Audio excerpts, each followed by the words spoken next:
Bonjour, merci d'être là. On va commencer très bientôt.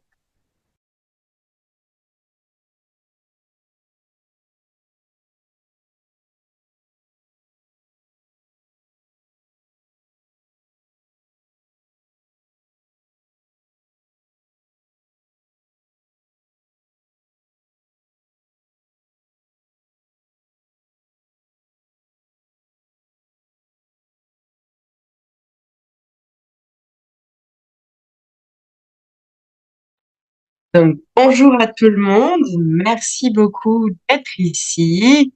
Je suis très heureuse qu'on puisse être à nouveau réunis pour ce troisième webinaire sur donc restaurer ses droits au féminin.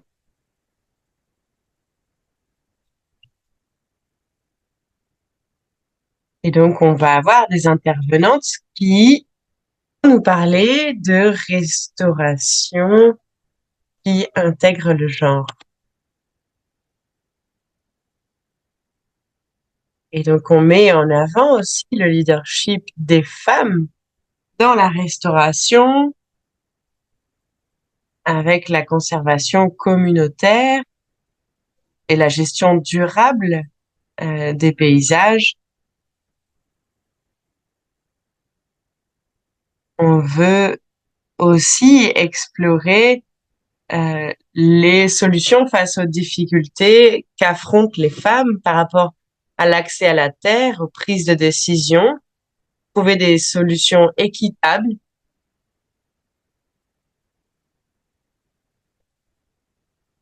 On se penche aussi sur donc les différents cadres internationaux qui promeuvent la restauration euh, inclusive en termes de genre. On veut aussi partager des stratégies, partager des éléments, des études de cas, les exemples qui émergent, qui intègrent les perspectives de genre dans les pratiques et dans les politiques. Nous voulons continuer cette conversation et l'idée, c'est que ces dialogues soient un chemin pour le changement dans le futur. Cette session va se concentrer sur des histoires de résilience racontées par des femmes puissantes qui viennent de peuples autochtones ou qui travaillent avec les peuples autochtones, avec leurs organisations. Et avec ces récits, nous allons questionner donc le récit dominant et tirer des leçons sur la façon d'intégrer l'égalité des genres dans la restauration et comment cela peut faciliter la résilience, protéger la biodiversité et permettre un futur durable. Mais avant de commencer, je voudrais donner quelques indications logistiques. Donc, veuillez éteindre votre micro si vous ne parlez pas. Par ailleurs, donc l'interprétation est disponible en anglais, français et espagnol. Vous pouvez accéder à l'interprétation en cliquant en bas à droite de votre écran pour choisir votre langue préférée. Par ailleurs, donc cet événement est diffusé en direct. Donc si vous connaissez quelqu'un qui n'a pas pu venir mais qui serait intéressé, n'hésitez pas à partager. On va avoir une session de questions-réponses à la fin. Et vous pouvez donc à tout moment du webinaire poser votre question sur la boîte de questions-réponses.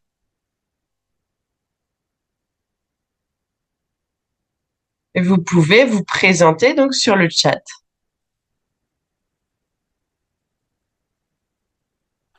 Rapidement pour revenir un petit peu sur le contexte. On a créé cette initiative avec 4 objectifs à l'esprit, donc promouvoir les droits, donc la possibilité de s'impliquer et de faire du plaidoyer pour des politiques, des programmes éducatifs à différents niveaux, Le second objectif, c'est de pouvoir célébrer, souligner et amplifier les histoires de femmes qui créent des impacts euh, donc à différents niveaux. Euh, le troisième objectif, c'est donc de créer des collaborations et on voit cela arriver déjà grâce à ces webinaires. Et finalement, nous souhaitons euh, créer plus de pouvoir collectif pour avancer ensemble.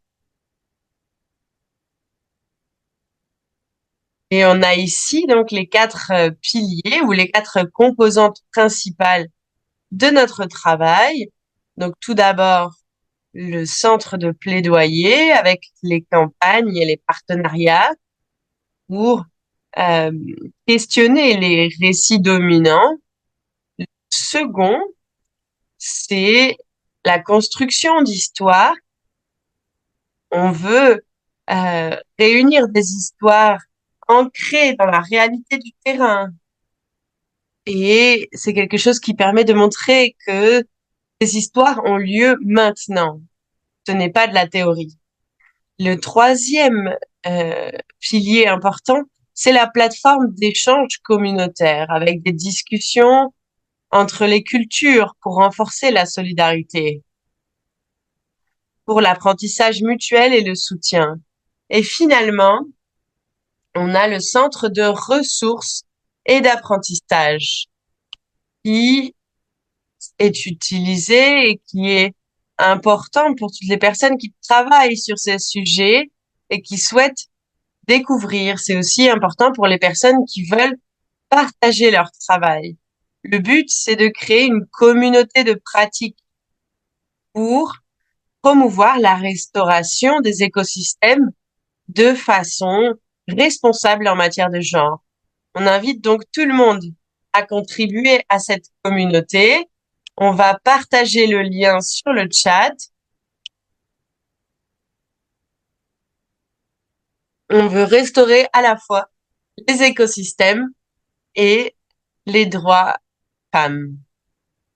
Et je voudrais maintenant donc présenter le panel que nous allons avoir aujourd'hui. Donc notre première intervenante, c'est Sino. Donc Sino est membre du North East Network basé dans le village de Shizami. Elle a 20 ans d'expérience auprès de communautés locales du Nagaland, surtout des femmes, dans la mobilisation, l'organisation, la sensibilisation, le renforcement des capacités de la recherche et de la documentation, ainsi que du plaidoyer. Elle a un engagement incroyable et je suis vraiment heureuse qu'elle soit ici avec nous. Merci beaucoup, Sino, d'avoir pris le temps de nous rejoindre et je te laisse maintenant la parole.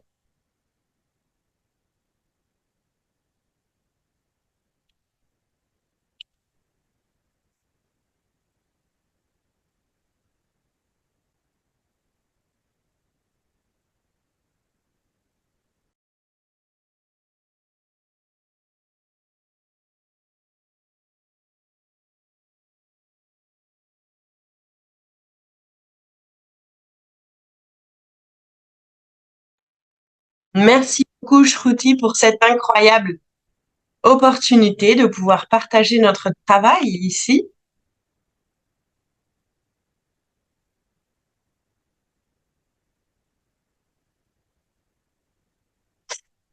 Je vais parler un petit peu de la région.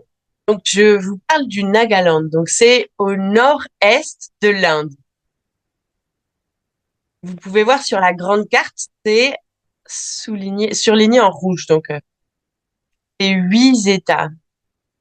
Et cette région est connue pour différentes raisons.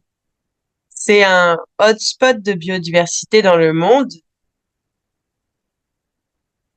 Et la région est aussi connue pour sa richesse bioculturelle. Elle a plusieurs centaines de groupes ethniques. C'est aussi une région sensible au niveau géopolitique du fait de sa localisation. c'est un endroit très militarisé. Donc, il y a tous ces éléments importants sur la région du Nord-Est. Et donc, il y a plus de 200 groupes ethniques différents qui vivent dans la région. Et sur des générations, on a vu la coexistence entre ces groupes et la biodiversité, qui est très liée aux pratiques et aux significations écologiques, spirituelles et des modes de vie. Il y a aussi des défis qui émergent aujourd'hui. Et je vais pas rentrer dans les détails de tous ces défis, mais il y a la dégradation environnementale et il y a aussi la question du changement climatique, du conflit, beaucoup de défis qui émergent dans cette région. Et je vais parler aujourd'hui au nom du réseau du Nord-Est. Donc, il a été créé en 1995 avec la vision de construire une société dans la région Nord-Est de l'Inde qui défende la justice de genre, l'égalité, le respect pour toutes et tous. Donc, ce réseau se consacre au renforcement de l'autonomie des femmes dans la région du Nord-Est de l'Inde, avec une présence directe et active en Assam, au Meghalaya et au Nagaland. Et donc, notre travail, c'est sur plusieurs domaines thématiques. Donc, euh, la violence fondée sur le genre contre les femmes et les filles, la redevabilité de la gouvernance et de l'État, les modes de vie et la résilience, et la régénération des ressources naturelles. Aujourd'hui, on va se concentrer sur le travail que nous faisons dans le Nagaland, qui est l'État où je travaille. Ce que, ce qui nous semble important à souligner, c'est que nous, nous soutenons le travail des femmes et leur voix. Nous créons des espaces pour qu'il y ait des décisions collectives prises par les femmes, des décisions et des actions. Et je vais partager quelques petites choses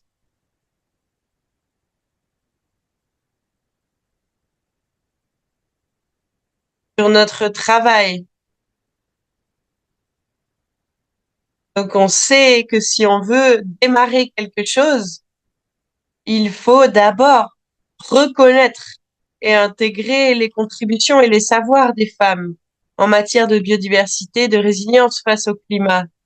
Les femmes autochtones possèdent des traditions et des savoirs qui euh, ne peuvent être évalués. Valeur énorme. Et en intégrant donc ces savoirs et en donnant du pouvoir aux femmes en tant que leaders, on peut renforcer la durabilité au niveau environnemental, tout en promouvant l'équité des genres. Alors, je vais partager deux histoires qui viennent de notre travail. Donc, tout d'abord, la banque de semences communautaires de Chisami, qui est une initiative menée par des femmes.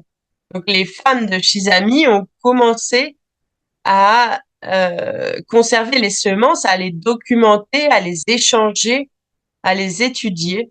Et elles ont commencé ce travail qui permet de promouvoir la diversité des semences. Et elles ont activement travaillé à tout cela, à l'éducation, à la sensibilisation, la production de semences, la production de répulsifs biologiques et d'engrais naturels. Et ce même groupe de femmes exprime ses préoccupations par rapport aux engrais chimiques qui sont donc diffusés dans la communauté.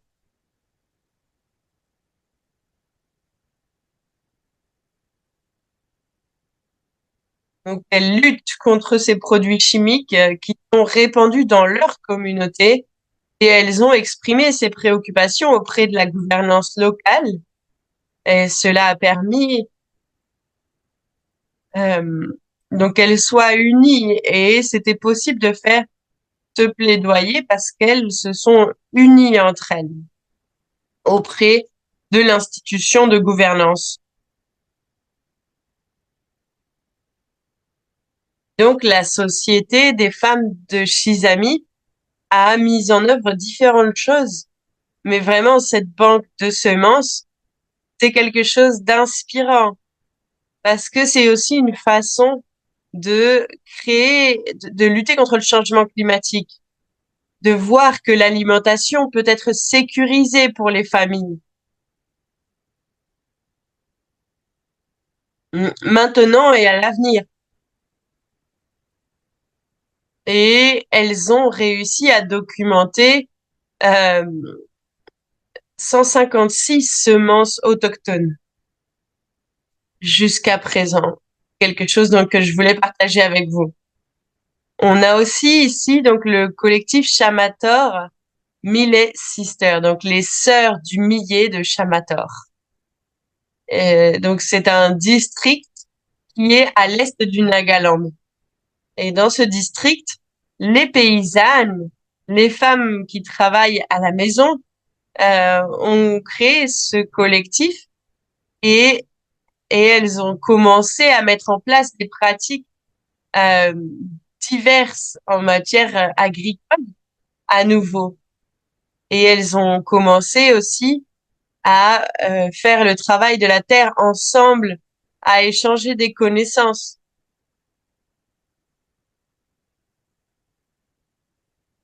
Donc la nourriture qu'elles qu'elles qu'elles cultivent soutient leur famille, soutient les marchés locaux et va même dans les petites villes du Nagaland. Les femmes ont utilisé cette plateforme pour aussi donc intégrer la gouvernance locale et elles ont pu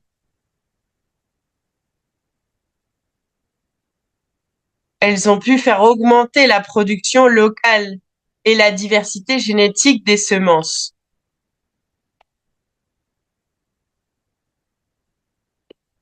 qui avaient diminué pendant les dernières décennies du fait de différentes raisons.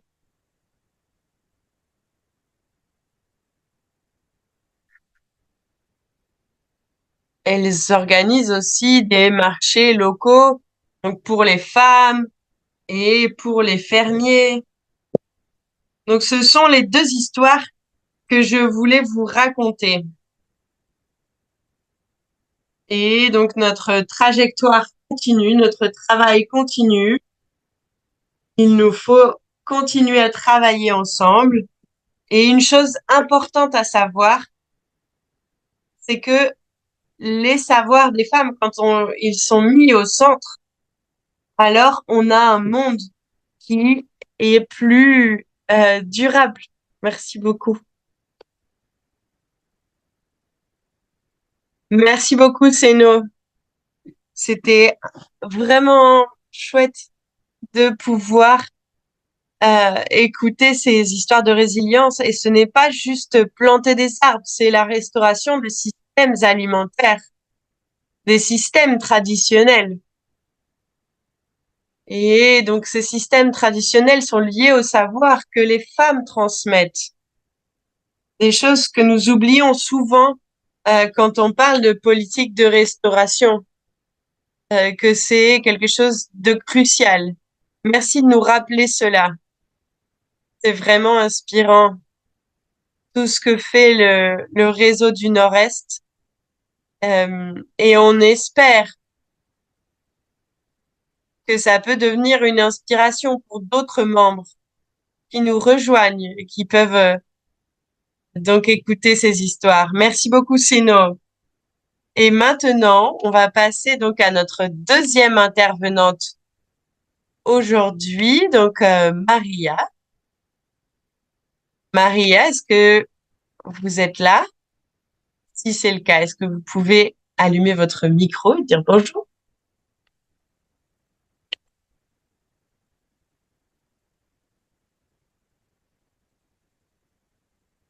Maria, oui, je suis là. Donc, on va maintenant aller en Tanzanie. Et donc, on va aller dans le nord-est de la Tanzanie. Donc, Maria est une avocate tanzanienne et une militante de premier plan pour l'égalité de genre, la justice climatique et les droits humains. Elle est fondatrice et coordinatrice nationale de la Coalition pour le genre et le changement climatique en Tanzanie, présidente fondatrice de la Coalition des femmes défenseurs des droits humains et membre fondatrice du réseau des femmes défenseurs des droits humains en Afrique. Euh, donc, je te laisse la parole, Maria.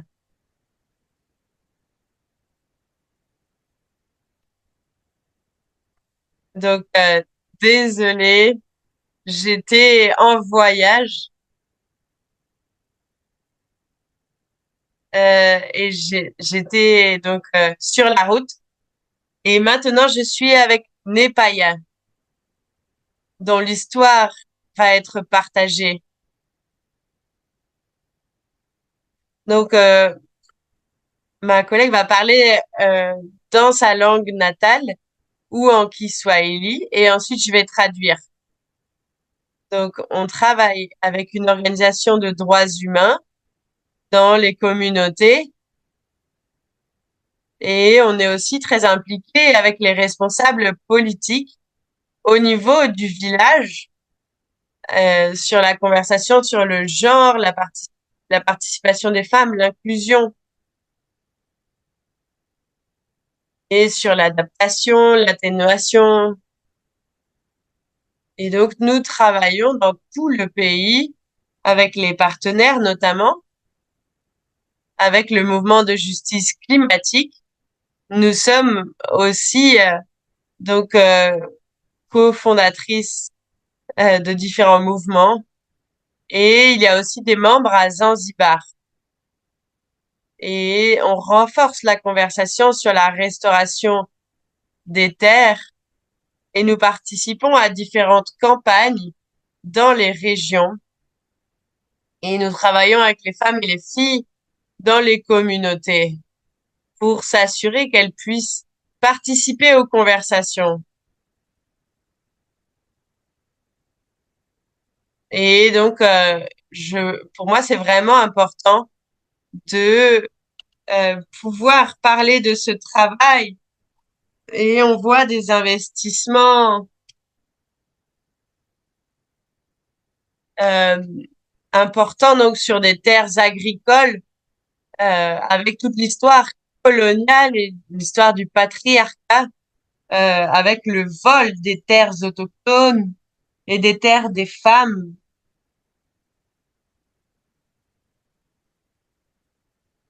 Et donc, après avoir commencé la première campagne sur les droits à la terre pour les femmes, donc sur la région côtière et les terres hautes de la Tanzanie, on a réalisé qu'il y avait des questions structurelles, systémiques, qu'il fallait d'abord travailler avant, et donc cela en collaboration avec d'autres acteurs.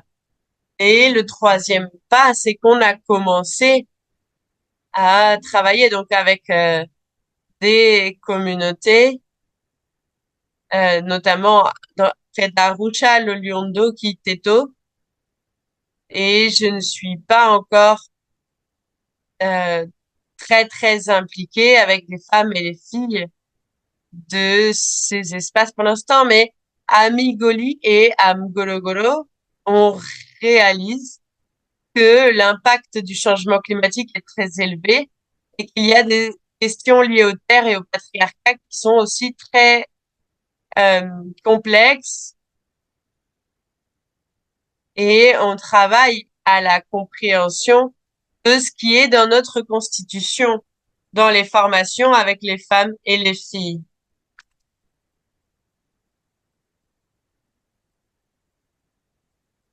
Et donc, à Migoli, nous voyons que donc les femmes et les filles,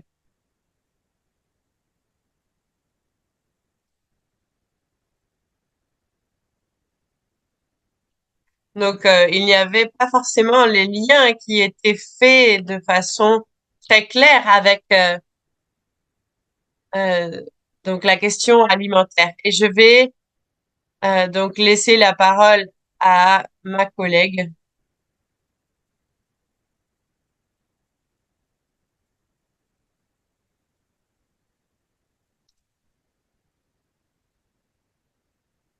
Ma collègue parle dans sa langue d'origine.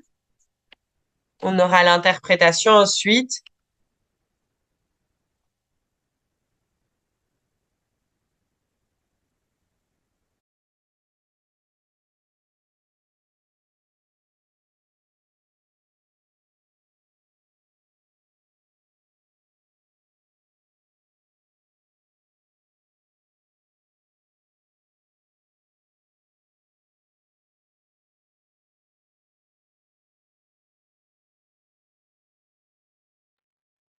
Alors, elle vous salue dans son propre langage, le Caconia, et elle remercie le fait d'avoir un espace euh, pour parler.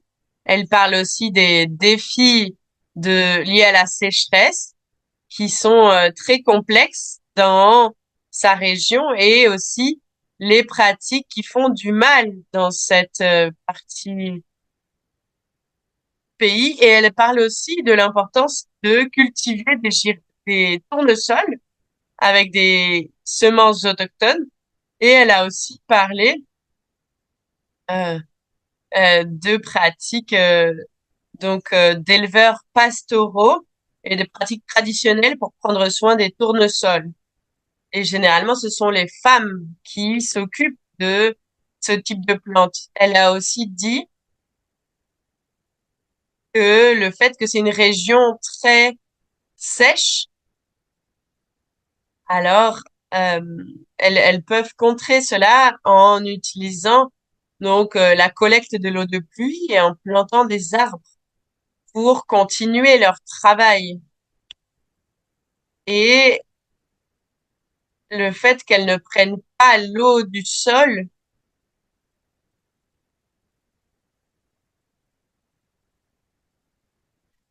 ça rend les choses complexes pour leur projet. Donc c'est un peu important. Ce que disait Mégoli, et on travaille avec d'autres femmes, notamment à Nifakara, où il y a un défi lié aux inondations, parce que c'est dans des zones humides et la majorité des femmes utilisent des méthodes traditionnelles pour les cultures agricoles pendant la saison des pluies. Et l'idée, c'est de s'éloigner des rivières, parce que c'était avant un endroit préféré, favori pour l'agriculture, parce que c'était plus fertile et proche de l'eau. Et donc l'idée, c'est de trouver des alternatives pour restaurer leur terre euh, en utilisant euh, en utilisant avec les abeilles et en produisant du miel. Et cela permet de réduire la superficie de terre. Et je voulais partager ces deux exemples maintenant. Et si les gens ont le temps, si les gens ont le temps, on pourra parler de plus d'exemples. Merci Maria, merci infiniment. J'aurais dû te dire cela avant que tu démarres. J'espère que pour l'interprétation, ça a été OK. Euh, et donc, euh, c'était vraiment chouette d'avoir ce partage d'expérience. Merci beaucoup. Donc le fait que l'impact du changement climatique est plus fort pour les femmes, même face à cette réalité de changement aujourd'hui. On voit plusieurs exemples d'innovations menées par des femmes, de voies résilientes avec les savoirs traditionnels des peuples autochtones, notamment les banques de semences, notamment avec la collecte d'eau de pluie. Le fait que tu as aussi partagé deux exemples de changement climatique avec des inondations et des sécheresses extrêmes nous montre que les communautés sont toujours en train de faire face aux impacts de la perte de biodiversité. Et malgré tout, elles continuent à être résilientes et elles continuent à préserver et à protéger et à restaurer les paysages dans lesquels elles vivent. Merci Nepaya, merci Maria.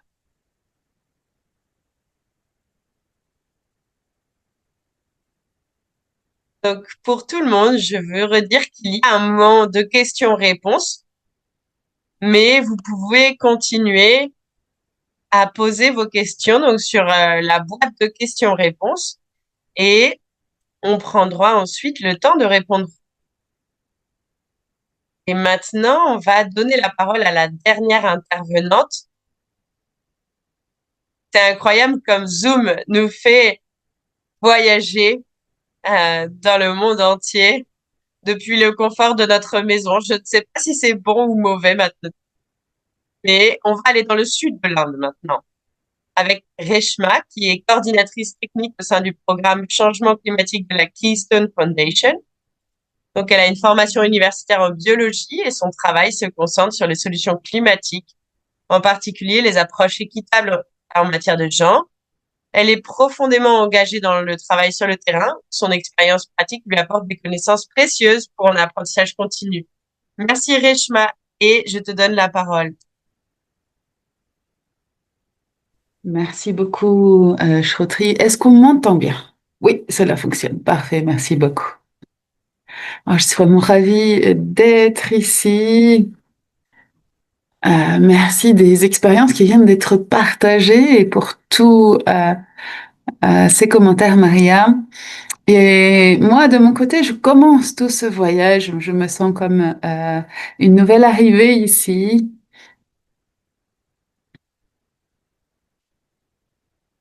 Et comme Shruti le mentionnait, je vais parler surtout du travail que nous faisons dans le sud de l'Inde.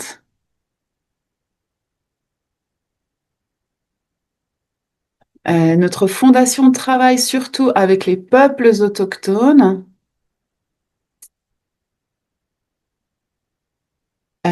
Et donc la région de Nigri dans laquelle nous travaillons euh, traverse trois états de l'Inde. Nous travaillons donc sur le changement climatique, la conservation de la biodiversité. Et je travaille principalement de mon côté sur le programme contre le changement climatique, surtout des solutions climatiques basées sur le genre. Et je vais vous expliquer et vous raconter un peu mon expérience dans la mise en œuvre de ces solutions à Sigud. Alors, nous sommes ici dans une aire protégée et notre approche est donc de proposer des solutions qui seront utiles pour que les femmes puissent faire entendre leur voix et promouvoir leurs propres initiatives. Nous travaillons également avec un réseau du Sri Lanka qui a partagé une idée.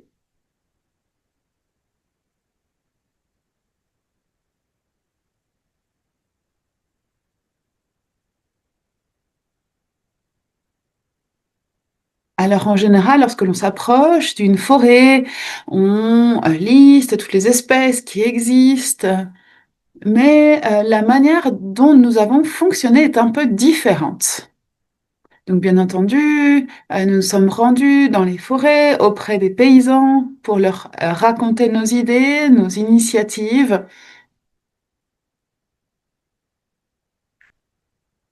et leur montrer que la forêt pouvait aussi être une source d'économie.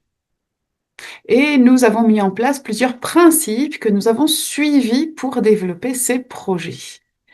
Alors, le contexte à Sigouge, nous avons une région où il y a très peu de pluie. Nous travaillons donc avec les paysans, les fermiers là-bas pour comprendre leur situation et voir comment ils fonctionnent. Alors, depuis des décennies, ils travaillent dans l'agriculture, mais à cause des pressions dues au changement climatique, eh bien, cela devient plus difficile. Et nous avons travaillé aussi avec des microcrédits.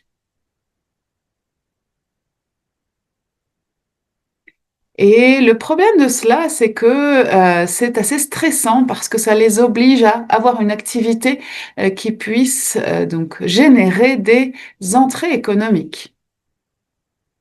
Et très souvent, ils doivent délaisser l'agriculture pour travailler dans d'autres domaines. Donc, un des défis ici, c'est justement donc cette pression économique. Nous avons travaillé donc à Sigurd avec des femmes promotrices, hein. Il s'agit d'un projet pilote pour l'instant qui dure depuis 2 ans presque.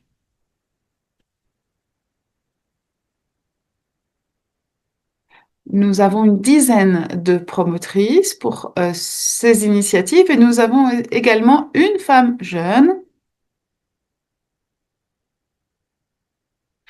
et nous avons créé ce collectif pour qu'il puisse y avoir un partage de connaissances de manière transgénérationnelle.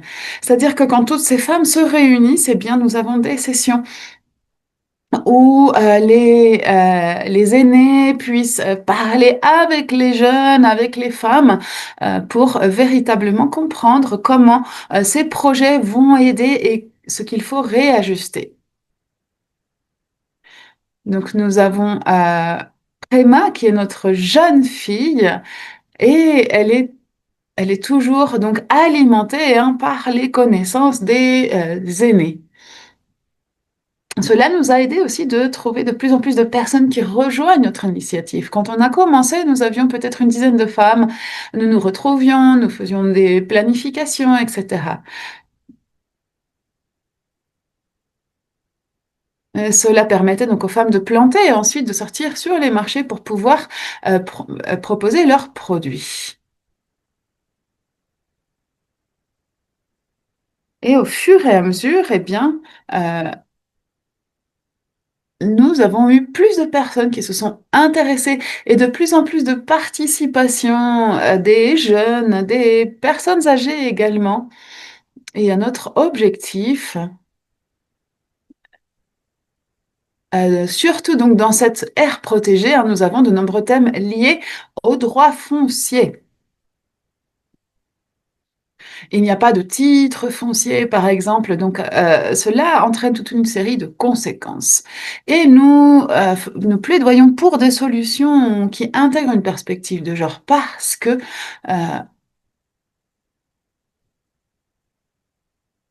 très souvent, il n'y a pas cette égalité.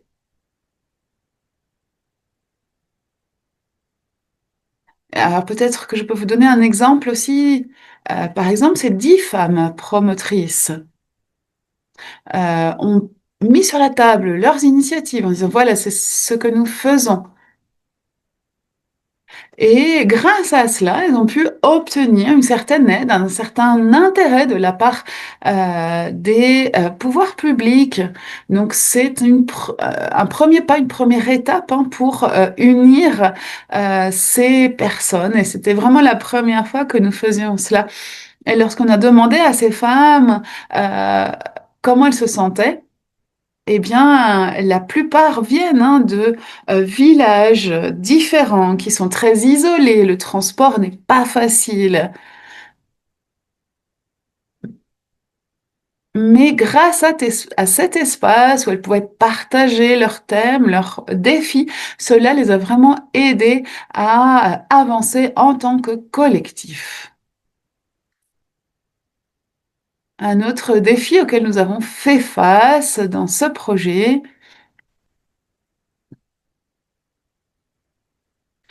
c'est donc la nécessité d'avoir des interactions avec les peuples autochtones.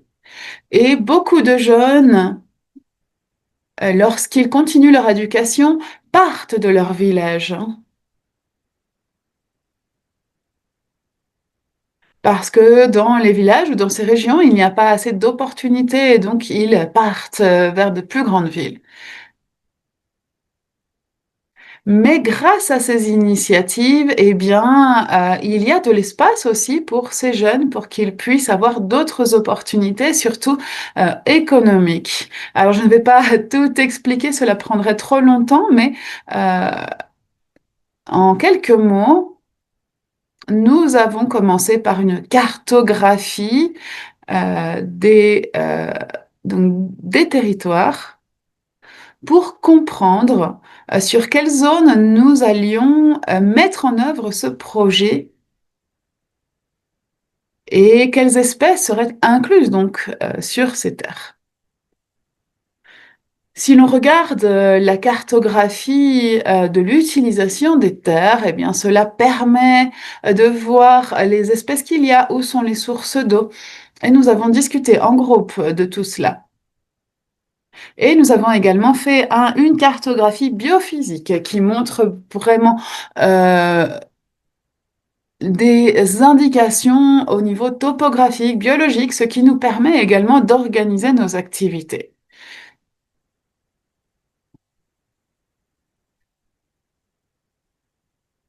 Donc, avant de planter, par exemple, nous avions eu quelques réunions avec ces cartes pour organiser et planifier hein, ces plantations.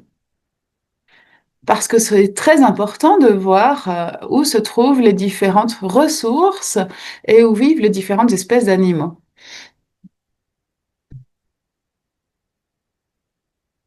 Autre point que je voulais partager,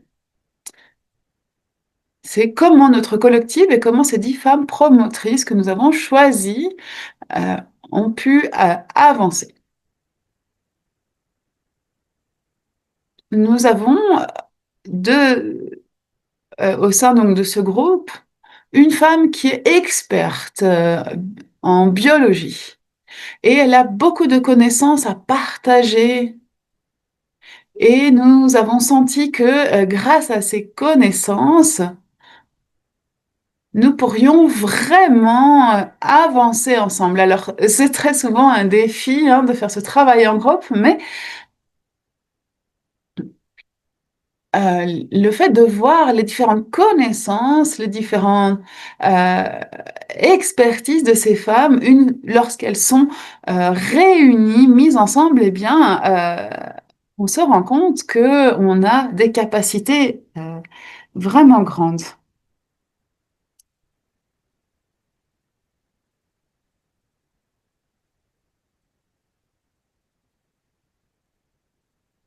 Et cela nous montre vraiment l'importance du collectif et ça a pris du temps à créer non, cet espace vraiment collectif où nous sommes toutes intégrées, mais cela nous permet d'aller beaucoup plus loin. Et pour l'avenir, nous espérons, comme je le mentionnais, nous espérons pouvoir donc continuer ce projet. Je le disais, il en est à ses débuts.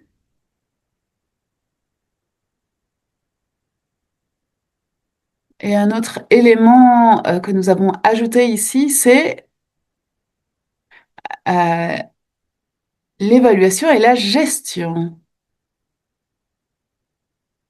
C'est-à-dire que lorsque vous mettez un projet en place, vous devez en faire la gestion, le suivi.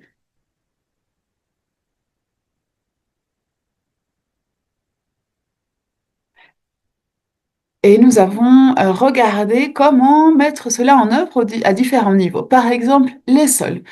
Alors, il est important de faire ce suivi. Est-ce qu'il y a un changement du sol? Est-ce que la couleur est différente? Est-ce qu'il y a plus d'insectes, plus de diversité? Donc, ce sont toutes ces petites choses qui donnent des indications de l'évolution. Au niveau de la biodiversité, cela va aussi être affecté par ce que nous avons planté ou les espèces qui arrivent avec ces nouvelles plantations, par exemple. Et la troisième variable, c'est la structure. Parce que l'idée de l'agroforesterie, c'est de reproduire ce que fait la nature, hein, de nous inspirer de sa structure intrinsèque.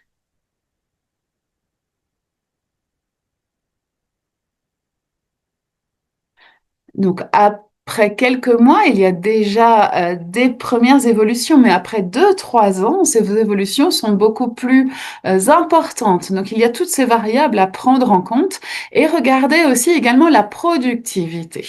C'est-à-dire de quelle manière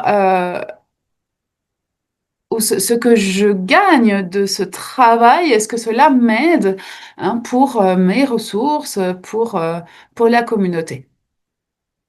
Et est-ce que cela peut générer également des revenus? Donc voilà les variables, les éléments que nous prenons en compte dans ce suivi, hein. Ce sont donc les principes que nous suivons dans la mise en œuvre de nos initiatives en agroforesterie. Je crois que je n'ai pas de temps pour beaucoup plus, n'est-ce pas? Oui, merci beaucoup, Rejma. Merci pour toutes ces informations. Alors, nous avons également des questions pour toi pour la fin. J'ai beaucoup apprécié d'entendre donc ton point de vue, tes exemples personnels et qui sont tout à fait essentiels pour comprendre ce qu'est la restauration et tous les défis que cela pose.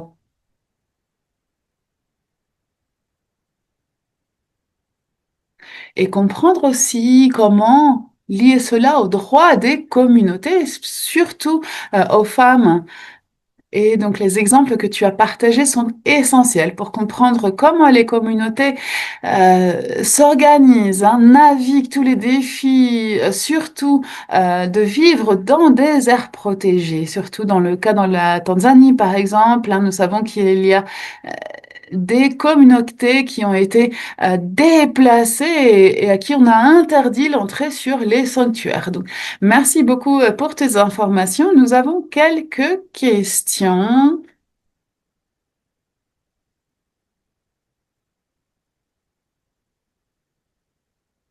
Soumina, est-ce que tu voulais peut-être prendre la parole avant de poser les questions? Oui, oui, oui, oui, vas-y, tu peux y aller. Je travaille avec Maria pour qu'elle revienne et qu'elle puisse allumer sa caméra. Ah, parfait, je crois que voilà, elle est revenue. Alors, nous avons une question réellement pour vous toutes. Quel a été le rôle des connaissances traditionnelles pour renforcer l'agroforesterie traditionnelle? Est-ce que répondre donc à cette question en premier?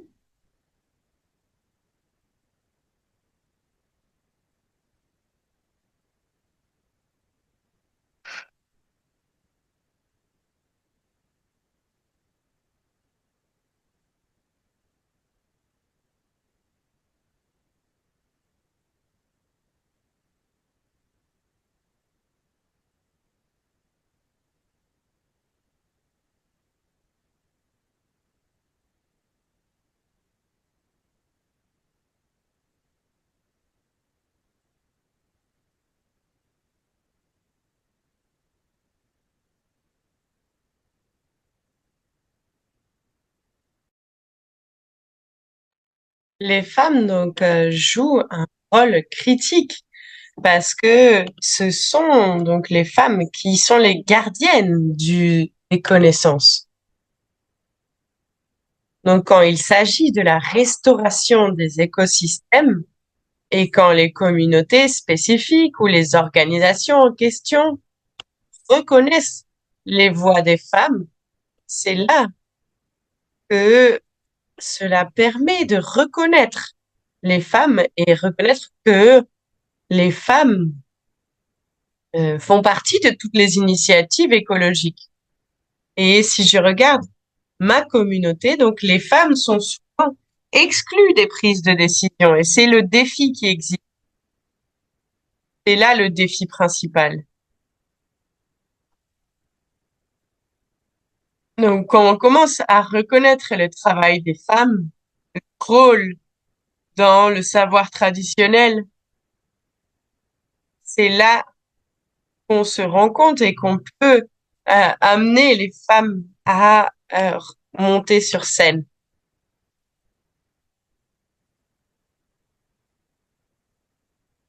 Maria, à vous la parole. Est-ce que tu peux aller plus doucement? Oui, merci. Je pense que je voudrais partager un exemple euh, sur la vie de ma grand-mère. Donc, ma grand-mère faisait de la poterie et je comprenais pas forcément, mais à chaque fois qu'on lui rendait visite, elle habitait donc dans une forêt très dense et il y avait un ruisseau très très clair. Je me souviens très bien de ça. Et même pour traverser ce petit ruisseau, il fallait enlever nos chaussures. Et c'était parce que c'était utilisé par les communautés autour. Et quand elle allait faire sa poterie, elle allait utiliser l'argile d'un certain endroit spécifique. Et quand elle avait fini d'utiliser cette argile, elle le ramenait d'où l'argile venait. Et quand on réfléchit à toutes ces questions de restauration, bah, je me souviens de cette histoire. Mon grand-père a migré et donc même s'il était parti, il a laissé des arbres naturels sur la terre qu'il a laissée. Donc sur la connaissance autochtone, il y a cette nature euh, donc du travail des femmes qui ne peut pas être séparée de la création. C'est le fait que nous savons que même si ce n'est pas reconnu, donc il y a cette opportunité qui est donnée, si cette opportunité est donnée aux femmes de pouvoir montrer leur travail, je pense que cela peut permettre beaucoup pour la restauration des terres, pas juste dans le domaine où elles travaillent, mais dans toutes les régions. Donc ça peut être pour euh, différents groupes ethniques, mais il y a des pratiques similaires. Et je pense que les femmes ont cette conscience de la restauration. Merci Maria. Je pense que c'était vraiment un exemple très très puissant. Il y a tellement de choses que faisaient nos grands-mères et nos grands-pères qui parfois nous revenir à l'esprit. On se dit mais oui, mais c'est tellement logique. Et ce sont souvent les femmes qui transmettent ces savoirs. Et j'ai une autre question pour Reshma.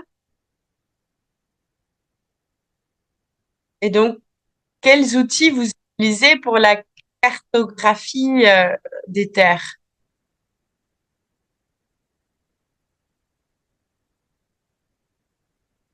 On n'utilise pas des outils spécifiques, mais on montre la carte d'utilisation des terres et comment est-ce que ça pourrait être différent. Et ce sont les personnes aînées qui vont dessiner généralement. Et ça permet donc de cartographier les terres. On n'utilise pas la GIS ou d'autres technologies pour faire la cartographie. Merci, Reshma. On a une autre question. Il y a quelqu'un qui demande, donc on réalise que les pratiques autochtones, traditionnelles et coutumières sont en train de se perdre? Est-ce qu'il y a des efforts pour revitaliser ces savoirs et qu'est-ce qui a été votre expérience par rapport à cela pour la revitalisation des savoirs et leur préservation? Est-ce que quelqu'un veut répondre? Maria, peut-être?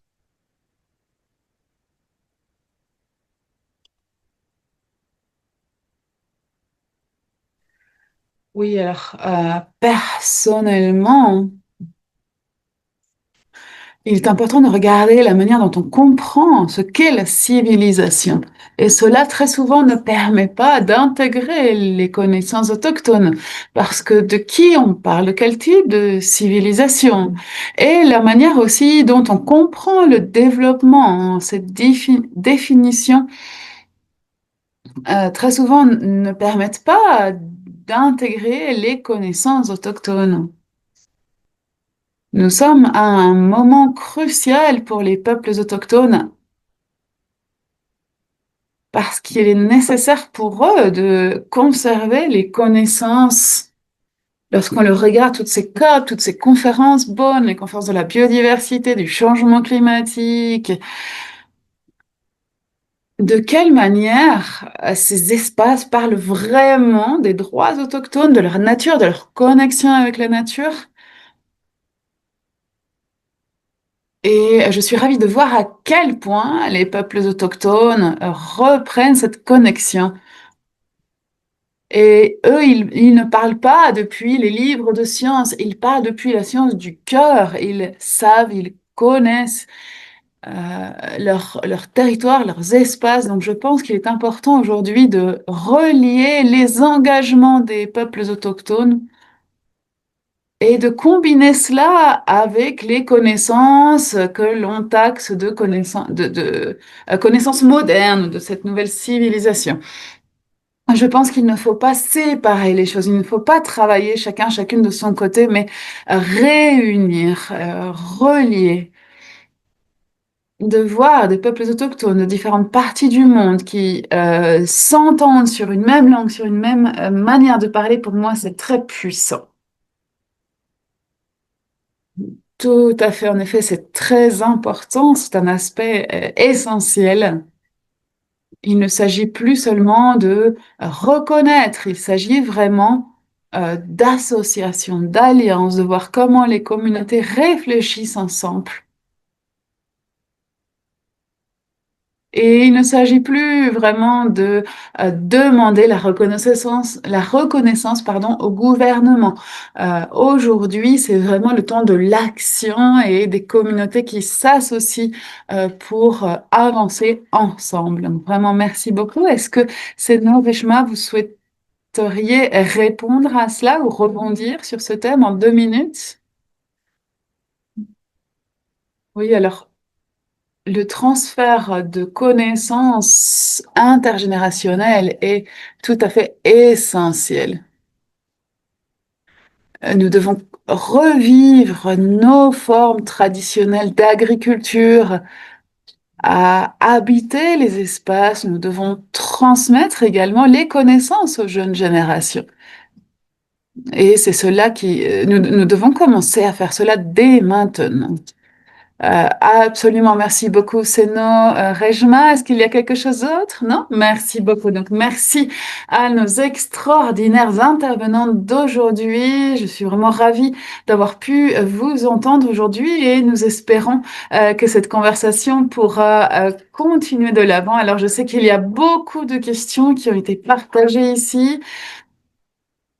Nous aurons besoin d'autres discussions, mais en tout cas, si vous êtes d'accord, nous pourrions inclure vos présentations, nous pourrions partager vos contacts pour que ces discussions puissent continuer avec les personnes intéressées.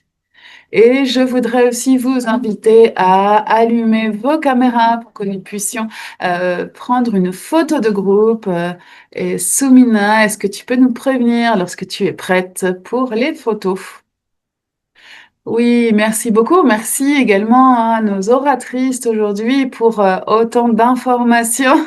Sinon, est-ce que tu peux allumer ta vidéo à nouveau, simplement pour prendre une photo et nous rappeler de ce webinaire. Merci beaucoup. Je vais maintenant prendre une photo du reste des participants et participantes.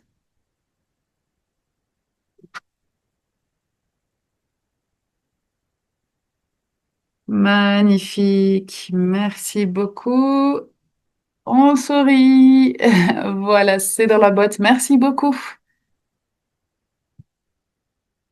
Merci beaucoup de nous avoir rejoints aujourd'hui. J'espère que vous avez beaucoup appris de nos intervenantes incroyables, de tout ce travail extraordinaire qu'elles font. Et avant de terminer, je voudrais aussi remercier nos interprètes qui nous permettent d'assurer la justice linguistique et de faire en sorte que ces informations soient disponibles à de